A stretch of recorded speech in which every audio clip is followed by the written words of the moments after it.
Hello friends, you are watching Front Line Accounting और हम इस बार कर रहे हैं अपना चैप्टर बैंक रिकंसिलिएशन का। इस बार नहीं, हम कर ही रहे हैं बैंक रिकंसिलिएशन का चैप्टर। और मैं आपको दो स्टेटमेंट बता चुका था बैंक रिकंसिलिएशन के बारे में। सबसे पहले मैंने बताया था कैश बुक के बैलेंस से कि कैश बुक का अगर बैलेंस दे रखा होता तो हम किस तरह से क्वेश्चन को करते हैं। देन उसके बाद हमारी सेकंड वीडियो जो आई, उसके अंदर मैंने आपको बताया कि अगर पासबुक का बैलेंस दिया हो तो आप नेगेटिव साइड यानी माइनस वाली साइड में रखते हैं और उसका बैलेंस निकालते हैं। इस बार मैं आपके लिए लेके आया हूँ ओवरड्राफ्ट, कैश बुक का ओवरड्राफ्ट भी और पासबुक का ओवरड्राफ्ट भी। तो आप ध्यान से उसे देखिए और समझिए, और आप समझेंगे कि नहीं, सभी के क्वेश्चन एक से होते हैं, बस केवल बैलेंसों का फर्क होता है और कुछ नहीं। आप सबसे पहला ध्यान रखिए कि आपको जब भी क्वेश्चन करें तो सबसे पहले फॉर्मेट बनाएं। फॉर्मेट के अंदर लिखें bank reconciliation as on 31st। जो भी आपको मंथ दे रखा होगा आप उस मंथ को लिख देते हैं। और ये जो चीजें होती हैं वो हमारे हर मंथ के लास्ट में होती हैं हमेशा। आपका जो भी मंथ होगा उस मंथ की लास्ट डेट 30 तारीख, 31 तारीख, ये जो भी डेट होगी हर महीने के लास्ट में आप सबसे पहले पर्टिकुलर लिखते हैं। आपके जो प्लस वाला कॉलम होता है उसके अंदर जैसे जैसे आपका कैश इंक्रीज हो रहा होता है जैसे जैसे आपका कैश इंक्रीज हो रहा होता है आप उन बातों को लिखते हैं। और माइनस वाली साइड में जिससे भी कैश डिक्रीज हो रहा हो बस वो बातें लिखते हैं। देन उसके बाद आप लिखते हैं balance as per cash book या पासबुक या ओवरड्राफ्ट जो भी होगा आप उस नाम को लिख देते हैं। और उस नाम के पैसे आपके प्लस में है, अगर कैश बुक के हैं तो प्लस में, और पासबुक हो तो माइनस में लिखते हैं। इसी तरह दूसरे वाले बैलेंस जो होते हैं कैश बुक का ओवरड्राफ्ट वो माइनस में लिखते हैं और पासबुक का ओवरड्राफ्ट प्लस में लिखते हैं। सारी ट्रांजैक्शनों को सीरियल वाइज उतार लेते हैं और ध्यान ध्यान से ट्रांजैक्शनों को पढ़ते हैं कि कौन सी ट्रांजैक्शन प्लस वाली है और कौन सी ट्रांजैक्शन माइनस वाली है। जब आप कर देते हैं आंसर तो आप ये देखते हैं कि आपके जो बैलेंस थे, अगर आपने क्वेश्चन किससे करा होता है बैलेंस एज पर किससे कैश बुक से, तो आपका आंसर निकल के आता है बैलेंस एज पर पासबुक। लेकिन अगर आपने क्वेश्चन करा होता बैलेंस एज पर पासबुक से, तो आपका जो आंसर निकलता वो निकलता balance as per cash book. ये दोनों बातें हमने पीछे वाली दोनों वीडियो में देख ली। अब मैं आपके लिए लेकर आया हूँ ये दोनों बातें। मैं लेकर आया हूँ credit balance as per cash book यानी कि कैश बुक का ओवरड्राफ्ट या अनफेयरेबल बैलेंस। और दूसरा इसका जो आंसर निकलेगा वो कहलाएगा debit balance as per passbook यानी कि ओवरड्राफ्ट। तो इन दोनों के ऊपर मैं क्वेश्चन लाया हूँ। अगर क्वेश्चन में आपको बैलेंस दिया है क्रेडिट बैलेंस किसका, कैश बुक का या ओवरड्राफ्ट, तो आंसर निकलेगा डेबिट बैलेंस पासबुक का या पासबुक का ओवरड्राफ्ट या अनफेयरेबल बैलेंस। अगर क्वेश्चन दिया है डेबिट बैलेंस पासबुक पर तो आंसर उल्टा, यानी कि क्वेश्चन अगर इस पे है तो आंसर ये निकल कर आएगा, और अगर क्वेश्चन इस पर है तो आंसर। अब ध्यान से आपको क्या रखना है, अगर कैश बुक का ओवरड्राफ्ट है तो आप कैश बुक लिखते हो प्लस में, ओवरड्राफ्ट का आंसर लिखोगे माइनस में। आप इसका जो बैलेंस है वो माइनस में लिखोगे और आपका आंसर निकल के आएगा प्लस में। लेकिन अगर सपोज कीजिए आपको दिया है डेबिट बैलेंस पासबुक का, तो आप पासबुक के बैलेंस को कहां लिखते थे, क्रेडिट में यानी कि माइनस में। अब आप इस वाले बैलेंस को लिखेंगे प्लस में। बस ये दो बात ध्यान रखनी है। ऊपर के बैलेंस के लिए जो सबसे ऊपर टॉप का बैलेंस होगा, अगर वो कैश बुक का ओवरड्राफ्ट है तो आप उसे किस में लिखेंगे, माइनस वाले कॉलम में। लेकिन अगर पासबुक का ओवरड्राफ्ट होगा तो आप उसे लिखेंगे प्लस वाले कॉलम में। और देन फिर क्वेश्चन निकालेंगे। तो दो क्वेश्चन ध्यान से देखिए, बहुत आराम इत्मीनान से देखिए। उसके बाद आप देखेंगे यार सारी वीडियो एक सी थी, सभी के टॉपिक सेम थे, बस आपको केवल बैलेंसिंग पर ध्यान रखना है। बाकी सोचने का तरीका वही है। अगर किसी भी डीलिंग से आप पैसे डिपॉजिट करते हैं बैंक में और वो चेक नहीं आ पाता तो आपका बैलेंस डिक्रीज ही होना है। अगर आप चेक किसी को इशू करते हैं और वो आदमी पैसे लेकर नहीं जाता तो आपका बैलेंस इंक्रीज ही होगा। इंटरेस्ट अगर बैंक आपको देगा तो प्लस होगा और बैंक आपसे चार्ज करेगा तो माइनस होगा। अब चार्ज कब होगा, जी हाँ, अगर पासबुक का या कैश बुक का बैलेंस होता है तो इंटरेस्ट आपको मिलता है क्योंकि आपके पैसे ऑलरेडी उसमें है, तो आपको इंटरेस्ट रिसीव होता है, आप उसे प्लस में लिखते हो। लेकिन अगर कैश बुक का ओवरड्राफ्ट हो या फिर पासबुक का ओवरड्राफ्ट है तो ओवरड्राफ्ट का मतलब तो क्रेडिट कार्ड हो गया। इसका मतलब है कि आपका पैसा बैंक में नहीं है, आप बैंक का पैसा यूज कर रहे हैं। जब आप बैंक का पैसा यूज करेंगे तो इंटरेस्ट आप पे करेंगे।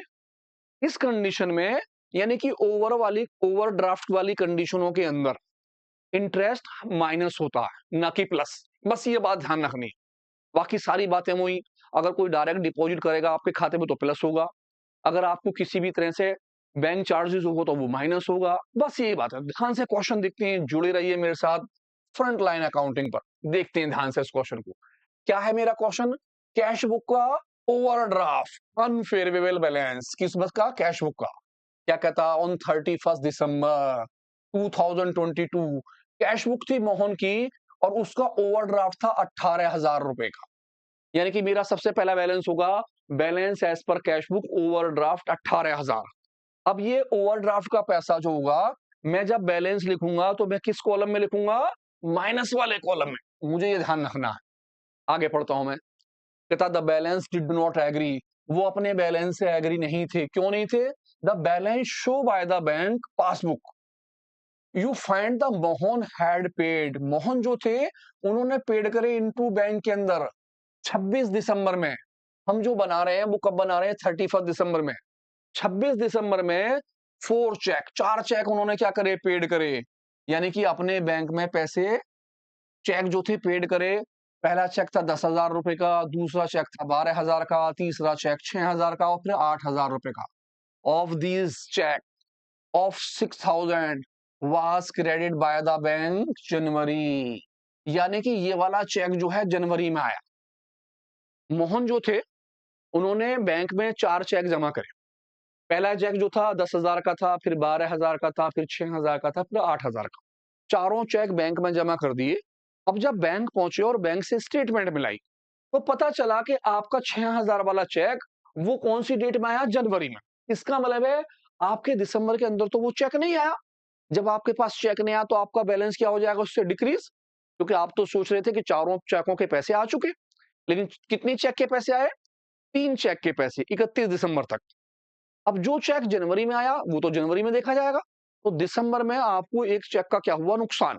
तो हम इस पैसे को किस में लिखेंगे? जी, माइनस के कॉलम के अंदर। नेक्स्ट, आगे पढ़ना स्टार्ट करता हूं। कहता मोहन, मोहन हैड, मोहन ने क्या करे? इशू करे। Issue means in favour of, किसी को चेक दिया 24 दिसंबर के अंदर। चेक 15,000 रुपए का, 12,000 रुपए का और कितने का? 7,000 रुपए का। मोहन ने 3 चेक इशू करे, दे दिए चेक। द फर्स्ट 2 चेक, जो शुरू के 2 चेक थे, वर प्रेजेंट, वो प्रेजेंट हुए किसमें? बैंक में फॉर पेमेंट। कब? दिसंबर के अंदर। यानी कि 2 चेकों के पैसे के जो थे फर्स्ट 2 चेक वो तो दिसंबर में ले गए पैसे। एंड द थर्ड चेक, तीसरा चेक जो था वो कब हुआ? जनवरी के अंदर। यानी कि तीसरे चेक के पैसे जनवरी में गए। अब आपने 3 चेक दिए, 2 चेक वालों ने तो पैसे दिसंबर में ले लिए, तो मींस अकाउंट उनका चला गया, पैसा आपका निकल गया। अब एक वाले ने कब लिए? जनवरी में। इसका मतलब दिसंबर में इसके पैसे नहीं गए। जब पैसे नहीं गए तो आपके अकाउंट्स में वो पैसे होंगे। जब पैसे होंगे तो आपका बैलेंस क्या हो जाएगा? जी हाँ, इंक्रीज हो जाएगा। आगे पढ़ते हैं। You also find on 31st December, the bank has debit to Mohan accounts with 500 interest के। अब बैंक ने जो है क्या लिया? इंटरेस्ट का पैसा क्या करा? डेबिट करा। अब आपका चल रहा है यहां पर ओवरड्राफ्ट। अब इंटरेस्ट जो है बैंक आपसे चार्ज करेगा, ना कि आपको देगा, क्योंकि ओवरड्राफ्ट का मतलब है आपका पैसा नहीं है, आप बैंक का पैसा यूज कर रहे हैं। तो ये इंटरेस्ट का पैसा इसीलिए क्या हुआ? डेबिट। डेबिट मीन्स आपके अकाउंट से काट दिया गया। जब डेबिट हुआ तो आप क्या करेंगे? माइनस करेंगे। एंड 20 रुपीज चार्जेस के, और 20 रुपए आपसे किसके लिए? चार्जेस के लिए। तो ये बैलेंस भी आपका 20 रुपए क्या हो जाएगा? डिक्रीज हो जाएगा। But Mohan has did not record, उसके पास कोई रिकॉर्ड नहीं था। जब रिकॉर्ड नहीं था तो हम रिकॉर्ड बनाने वाले हैं। ध्यान से देखिए। अब आपको सबसे पहले फॉर्मेट बनाना है। फॉर्मेट में आपको लिखना है कैश बुक का ओवरड्राफ्ट। कितने रुपए का है ओवरड्राफ्ट? 18,000, 18,000 का। और सारी डीलिंग उतारेंगे। आ जाता हूं क्वेश्चन के ऊपर। मैंने क्वेश्चन बना लिया है। सबसे पहले लिखा बैंक रिकंसिलिएशन और डेट मेरी है 31 दिसंबर। यहां मैंने लिखा पर्टिकुलर्स, प्लस का निशान और माइनस का निशान। फर्स्ट लाइन में आ गया मेरा overdraft as per cash book, और मेरा जो ओवरड्राफ्ट का बैलेंस है वो कितने रुपए का था? 18,000 रुपए का। मेरा बैलेंस था 18,000 का ओवरड्राफ्ट। मैंने 18,000 रुपए ओवरड्राफ्ट के लिख लिए और मैंने डीलिंग लिखी नंबर 1, पहली डीलिंग। दोबारा से पहली डीलिंग, दूसरी डीलिंग और तीसरी डीलिंग समझ रहे हैं? उम्मीद करता हूं आपकी समझ में आएंगी। ध्यान से डीलिंग देखिए। बहुत इजी चैप्टर है, बहुत आसान। बस आपको ये सोचना है कि इस डीलिंग से मेरा बैलेंस इंक्रीज हो रहा है तो मैं प्लस कर दूं, और मेरा बैलेंस डिक्रीज हो रहा है तो माइनस कर दूं। लौट के आते हैं दोबारा, देखिए। कहता Mohan paid into bank, Mohan ने बैंक में पेड करे 26 जनवरी के अंदर। कितने चेक करे? 4 चेक, 10,000 रुपए का, 12,000 रुपए का, 6,000 रुपए का और 8,000 का। ऑफ दीज जिसके अंदर से 6,000 का चेक कब गया? वो जनवरी के अंदर। इसका मतलब है आपके इस वाले चेक की पेमेंट आ गई, इस वाले चेक की पेमेंट आ गई और इस वाले चेक की पेमेंट आ गई। और आपका जो चेक था कौन सा? 6,000 वाला, उसकी पेमेंट कब आई? जनवरी में। इसका मतलब दिसंबर में उसकी पेमेंट नहीं आई तो आपको नुकसान हो गया। कितने रुपए का? 6,000 का। यानी आपके अकाउंट में 6,000 रुपए नहीं आए, आपको नुकसान हो गया। आगे आ जाते हैं सेकंड डीलिंग के अंदर। क्या कहता है? मोहन हैड इशू, मोहन ने इशू करे इन फेवर ऑफ, किसी को दिए कितने? 3 चेक। पहला चेक था 15,000 का, दूसरा था 12,000 का और तीसरा था 7,000 रुपए का। फर्स्ट 2 चेक, आपके 2 चेक क्या हो गए? प्रेजेंट हो गए। कहता पेमेंट के लिए कब? दिसंबर के अंदर। दिसंबर में वो अपने पैसे ले गए। थर्ड चेक, तीसरा वाला चेक जो था वो कब आया? जनवरी में। इसका मतलब ये हुआ कि इसने भी पेमेंट ले ली, इसने भी पेमेंट ले ली, इसने पेमेंट नहीं ली, तो जो आदमी पेमेंट नहीं लेके गया उसका पैसा मेरे पास रखा होगा। अगर है तो इसी से मेरा बैलेंस क्या हो जाएगा? इंक्रीज। इसीलिए मैंने 7,000 यानी कि तीसरे वाले चेक को अपने पास क्या कर लिया? प्लस में, क्योंकि मेरे पास उसका बैलेंस है और इससे मेरा बैलेंस इंक्रीज हो जाएगा। Third dealing on 31 December, bank has debit, bank ने डेबिट करे। किसके पैसे करे? 500 रुपए इंटरेस्ट के। अब इंटरेस्ट का पैसा आप देंगे क्योंकि आप किस में काम कर रहे हैं? ओवरड्राफ्ट में। तो आपका पैसा 500 रुपए से क्या हो जाएगा? डिक्रीज हो जाएगा। इसी के साथ साथ 20 रुपए जो थे वो किस चीज के थे? चार्जेस के। आपसे चार्जेस काटा। कभी कभी क्या होता है, बैंक वाले हमसे चार्जेस काटते हैं। For example SMS charges, for example cash book के चार्जेस, पासबुक के चार्जेस, या कभी कभी क्या होता है जो हम चेक्स वगैरह लेते हैं उनकी डीलिंग के चार्जेस भी कटते हैं। और बहुत सी बार तो आपने देखा होगा जब आप बैंक से पैसे निकालते हैं और 50,000 से ज्यादा पैसा निकाल लेते हैं तो आप उसके ऊपर चार्जेस देते हैं। चार्जेस जमा करने पे भी लगते हैं और निकालने पर भी। इसी तरह से कभी कभी आप ऑनलाइन ट्रांजेक्शन करते हैं, जब आप ऑनलाइन ट्रांजेक्शन करते हैं तो उस पर भी कुछ पैसे काटे जाते हैं। अगर आप एटीएम कार्ड से अपना कुछ पैसे की डीलिंग ज्यादा कर लेते हैं, जैसे कुछ लिमिटेड डीलिंग होती है। फॉर एग्जाम्पल आपको बैंक से 3 डीलिंग मिल रही है या 4 डीलिंग मिल रही है और आप 5वीं डीलिंग कर लेते हैं तो उस डीलिंग के ऊपर भी पैसे कटते हैं। कभी कभी क्या होता है, आपका बैंक पीएनबी है और आप ओबीसी से पैसे निकाल रहे होते हैं अदर बैंक से, तो आपके वहां पर भी चार्जेस कट जाते हैं। तो इसी तरह से जो चार्जेस होते हैं वो आपके बैलेंस को क्या कर देते हैं? डिक्रीज। तो 20 रुपए क्या हो जाएंगे मेरे? माइनस। मैंने 20 रुपए किस में कर दिए? माइनस में। सारी डीलिंग हो चुकी है। मेरा बैलेंस था overdraft as per cash book. मेरा आंसर निकलेगा overdraft as per passbook, overdraft as per passbook. और मैं आंसर निकालने वाला हूं, मैं पहले कितना टोटल कर रहा हूं, मेरे इसी साइड का टोटल ज्यादा हो गया। 18 और 2 20 4 24, 24,520, 24,520। इसी बैलेंस को मैंने यहां रख दिया 24,520 रुपए। और इसमें से मैं 7,000 कर दूंगा माइनस। 24,520 में से मैंने 7,000 कर दिए माइनस। 520 एज इट इज आ गया और 7 आ गया 17,000। मेरा आंसर निकला 17,520। और ये बैलेंस कराएगा, balance overdraft as per passbook कितने का? 17,520 का। तो आपने क्या समझाया? आपने ये देखा कि यार नीचे की डीलिंग सेम है, नीचे की डीलिंग में कोई चेंजेस नहीं करना, बस ऊपर वाले जो बैलेंस है सबसे पहले वाले टॉप वाले आप उन बैलेंसों को देखिए। अगर वो पासबुक के कैश बुक के बैलेंस है तो आप उसे प्लस में रखिए, अगर वो पासबुक का बैलेंस है तो आप उसे माइनस में रखिए। अपोजिट ओवरड्राफ्ट, ओवरड्राफ्ट है तो अपोजिट, वो कैश बुक का है तो माइनस में, पासबुक का है तो प्लस में, बस ये करना, बाकी डीलिंग हुई। तो देखते हैं क्वेश्चन और ध्यान से देखिए। इस बार का जो नया टॉपिक मेरा है वो किस कहता है? Overdraft balance as per passbook, passbook का ओवरड्राफ्ट। अब आप यहां देखेंगे ये भी आपको एज इट इज मिलेगा, तो ध्यान से देखिए, समझिए। और उससे पहले बताइए कि अगर ओवरड्राफ्ट का बैलेंस दिया है किस चीज का? पासबुक का, आप बैलेंस कहां रखेंगे? जी हाँ, ओवरड्राफ्ट का बैलेंस आप प्लस में रखेंगे। जुड़ते हैं, ध्यान से देखते रहिए। सबसे पहले dealing first, bank overdraft as per passbook, सबसे पहला बैलेंस है और आप इस बैलेंस को किसमें लिखेंगे? प्लस वाले कॉलम में। चेक इशू, हमने चेक क्या करा? इशू करा। क्या करा? Issue, but not present for payment. आपने चेक इशू तो कर दिया, दे दिया, लेकिन वो आदमी प्रेजेंट नहीं हुआ पेमेंट को, तो आपका बैलेंस क्या हो जाएगा? प्लस, क्योंकि आपका बैलेंस इंक्रीज हो जाएगा जब वो पैसा लेकर नहीं जाएगा। Dealing number third, cheque deposit. आपने चेक डिपॉजिट करा बट नॉट कलेक्ट, लेकिन वो कलेक्शन नहीं हुआ, आपका बैलेंस क्या हो जाएगा? इससे माइनस, क्योंकि उस आदमी ने हो जाएगा। क्यों? क्योंकि आपके बैंक के अंदर पैसे आए नहीं, आपने जो चेक बैंक में डिपॉजिट करा था उसकी पेमेंट आपके पास नहीं आ पाई, आपका बैलेंस क्या होगा? उससे डिक्रीज हो जाएगा। Next point number 4, cheque records in cash book. Cheque record तो है कैश बुक के अंदर बट नॉट सेंट, लेकिन आपने नहीं भेजा किसमें? बैंक के अंदर, कलेक्शन के लिए 1000 का। अब आपने चेक अपनी कैश बुक के अंदर रिकॉर्ड कर लिया, लिख लिया, लेकिन भैया उसे बैंक में नहीं भेजा तो पैसे कहां से आएंगे? पैसे तो नहीं आ पाएंगे, तो आपका 1000 किस में चला जाएगा? जी, माइनस के अंदर चला जाएगा। नेक्स्ट नेक्स्ट डीलिंग क्या कहता है? कहता पेमेंट रिसीव। आपने पेमेंट रिसीव करी कस्टमरों से डायरेक्ट।